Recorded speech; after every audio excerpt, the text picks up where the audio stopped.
ओम शांति। 23 तारीख की मुरली है। ज्ञान के सागर, आनंद के सागर शिव परमात्मा कहते, मीठे बच्चे, तुम्हारा फर्ज है एक दो को बाप और वर्षे को याद दिलाने का। याद दिलाकर सावधान करना है, इसमें ही सबका कल्याण समाया हुआ है। प्रश्न है, तुम बच्चे किस एक गुह्य राज को समझते हो तो जो कोई भी साइंसदान भी नहीं समझ सकते। मतलब साइंस वाले भी ये बात को नहीं समझ सकते। ऐसा कौन सा गुह्य राज है? तुम समझते हो कि आत्मा अति सूक्ष्म स्टार है, उसमें ही सब संस्कार भरे हुए हैं। वही शरीर द्वारा अपना अपना पार्ट बजा रही है। शरीर जड़ है ना, आत्मा चैतन्य है। ऐसे ही फिर परमात्मा भी स्टार है, उसमें सारी नॉलेज है। वह मनुष्य सृष्टि का बीज रूप है, सत्य है, चैतन्य है। वो कोई हजारों सूर्य से तेजों में नहीं। यह गुह्य राज तुम बच्चे ही समझते हो, साइंसदान इन बच्चों को नहीं समझ सकते। तुम्हें सबको आत्मा और परमात्मा की पहचान पहले पहले देनी है। गीत है, माता ओ माता तू सबकी भाग्य विदाता। ओम शांति। बाप बच्चों प्रति कहते हैं, बच्चे स्वदर्शन चक्रधारी भव। ये बाप ने बच्चों को सावधानी दी, बच्चों को भी एक दो को सावधानी देनी है। बाप को याद करने से झट वो नशा चढ़ जाता है। स्मृति दिलाने के लिए एक दो को सावधान करना है। देखो बाबा की याद, स्वदर्शन चक्र की याद, एक दूसरे को याद दिलाने की सावधानी देनी है। तो जैसे आपस में मिलते हो तो नमस्ते करते हो ना, परंतु उसमें कोई कल्याण नहीं है। कल्याण तो तब होगा जब तुम बच्चे एक दो को सावधानी देंगे। स्वदर्शन चक्रधारी अक्षर में सब कुछ आ जाता है। देखो जब हम स्वदर्शन चक्र घुमाते हैं तो देखो आत्मा भी आ जाती है, परमात्मा, परमधाम में आत्मा परमात्मा, फिर सतयुग में देवात्मा, फिर द्वापर में पूज्य आत्मा, फिर ब्राह्मण आत्मा, और फिर ब्राह्मण सो फरिश्ता। सब कुछ आ जाता है। तो बाबा कहते हैं स्वदर्शन चक्रधारी अक्षर में सब कुछ आ जाता है। बाप का परिचय, मर्तबे का परिचय, चक्र का भी परिचय। तो एक दो को सावधानी देना पहला फर्ज है। अर्थात योग, बाप को याद करना है ना, अपने को आत्मा समझ और शरीर ही आत्मा समझ बाप को याद करना है। याद अर्थात योग। योग से ही तुम्हारी निरोगी काया बनती है। यह अभी का पुरुषार्थ है। अंत में जब एकदम कर्मातीत अवस्था हो जाएगी तब निरोगी बनेंगे। तो पहली मुख्य बात है आत्मा परमात्मा का भेद और ज्ञान का भेद।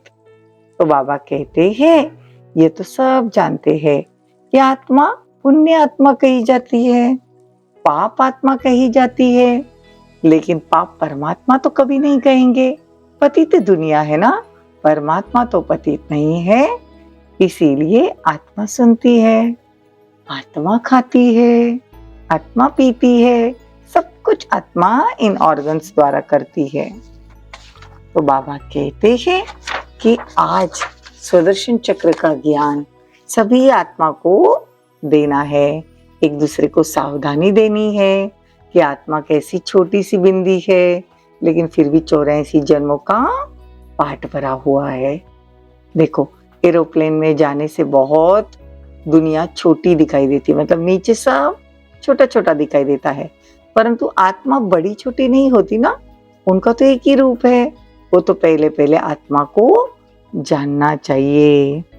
देखो बाबा कहते कि हम समझाते हैं, बाकी लिखने के लिए तो संजय मतलब जगदीश भाई निमित्त रहे।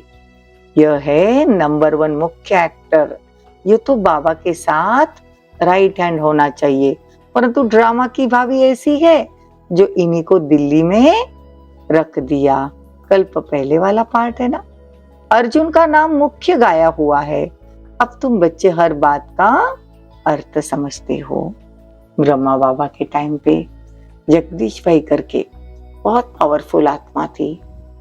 सब लिटरेचर का वही देखते थे, लिखने का काम वो देखते थे। इसलिए बाबा कहते ड्रामा प्लान अनुसार वो दिल्ली में थे मतलब। तो अब तुम बच्चे हर बात का अर्थ समझते हो। पहले तो आत्मा और परमात्मा को समझना है। देखो बाप ने बच्चों को समझाया है, आत्मा स्टार है, उसमें सारी नॉलेज कैसे भरी हुई है, कोई साइंस समझ न सके। आत्मा में सब संस्कार है। देखो ये नॉलेज किसी को मालूम नहीं। रचयिता एक बाप है, तो सारी रचना की नॉलेज भी उनमें है। झाड़ का बीज रूप भी है। तो बाबा कहते हैं तुम जानते हो गॉड तो निराकार एक को कहा जाता है। हम उनकी संतान है, वो गॉड ही आकर नॉलेज देते हैं। उनको नॉलेजफुल ब्लिसफुल कहा जाता है।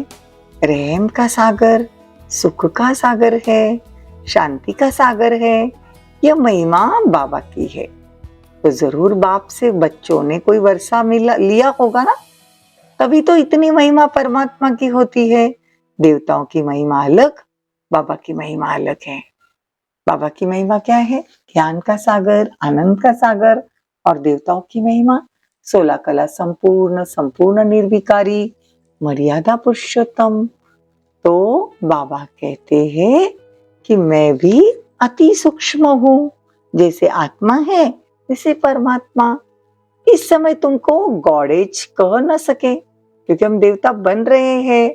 सरस्वती है ब्रह्मा की बेटी, तो जरूर वो भी गॉड ऑफ नॉलेज कह रही ना। तो ब्रह्मा के मुख कमल से दिखाते ज्ञान देते हैं, तो ब्रह्मा का भी नाम है। इस समय तुम सब ब्राह्मण हो, पर आत्मा प्योर होती जाती है, परंतु शरीर तो प्योर नहीं है ना। तो यो सत्व प्रधान शरीर बनाना है, अभी है तमो प्रधान। तो बाप समझाते बच्चे एक दो को सावधानी कर उन्नति को पाना। बाप को याद करते करते नींद को जीतने वाले बनना। इसमें तो बहुत कमाई है, कमाई में कभी थकना नहीं, परंतु स्थूल काम भी करने पड़ते हैं, इसलिए थकावट होती है। बाप समझाते हैं रात को भी जागकर बाबा से बातें करते, ज्ञान सागर में डुबकी लगाते रहना। देखो जैसे एक जानवर होता है पानी में डुबकी लगाता है, तो ऐसे डुबकी मारने से, विचार सागर मंथन करने से देखते हैं कि बहुत अच्छी पॉइंट्स निकलती है।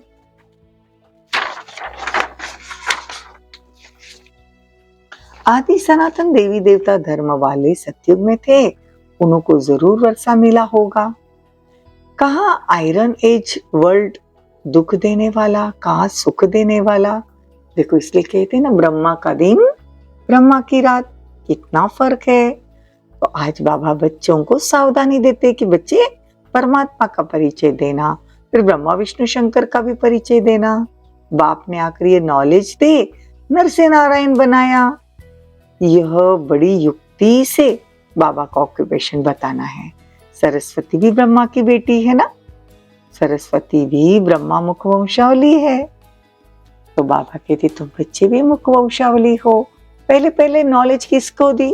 कहते कलश सरस्वती पर रखा, बीच में ब्रह्मा को तो गुम कर दिया। दुनिया वाले कहते ना नॉलेज की देवी सरस्वती, लेकिन नॉलेज किसको दिया? सबसे पहले ब्रह्मा को।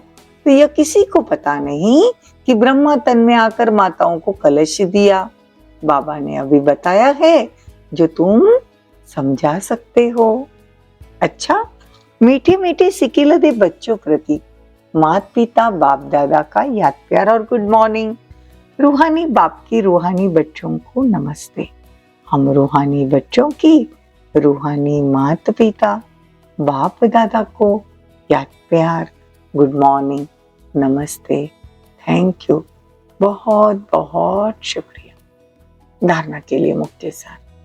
रात को जागकर ज्ञान का विचार सागर मंथन करना है, ज्ञान सागर में डुबकी लगानी है। बाप को याद करते करते नींद को जीतने वाला बनना है। सुदर्शन चक्र फिराते रहना है। आपस में बाप और वर्षे को याद दिलाने की सेवा करनी है, तो क्या होगा? उन्नति को पाएंगे। वरदान, स्वयं को संगम युगी समझ, व्यर्थ को समर्थ में परिवर्तन करने वाली समर्थात्मा भव। ये संगम युग समर्थ युग है, तो सदा ये स्मृति रखो कि हम समर्थ युग के वासी, समर्थ बाप के बच्चे, समर्थ आत्माएं हैं। तो व्यर्थ समाप्त हो जाएगा। कलयुग है व्यर्थ। जब कलयुग का किनारा कर चुके संगम युगी बने गए तो व्यर्थ से किनारा हो जाएगा।